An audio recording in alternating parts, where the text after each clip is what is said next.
Inalasan ni Kapitan Ramon Suca Garcia ng Barangay Barlis, Cabanatuan City na isa palang immigrant sa Estados Unidos ang kanyang makakalaban sa pagkaalkalde na si Mayor Jay Vergara.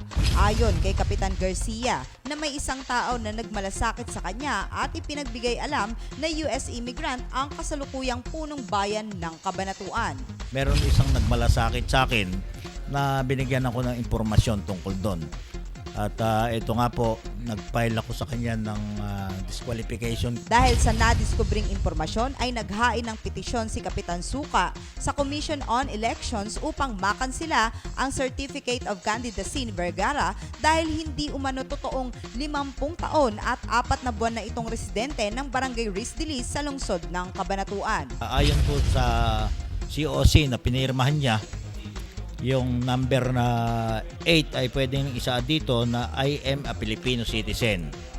At ang sumunod po rito, yung number 9, I'm not a permanent resident or an immigrant to any foreign country. Ibig sabihin no, itong pinirmahan niyang COC ay mukhang taliwas o mali do sa kanyang katayuan sa ngayon. Sapagkat ayon po sa immigration, ayon po do sa impormasyon na nakuha ko, ay siya ay immigrant.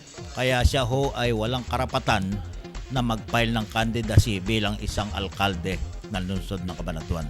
Ang hamon ni Kapitan Garcia kay Mayor Jay, sagutin nito ang kanyang aligasyon upang malaman ng mga Cabanatueño ang katotohanan. Ako po ang inyong kaibigan Clarissa de Guzman para sa Balitang Unang Sigaw. Unang Sigaw.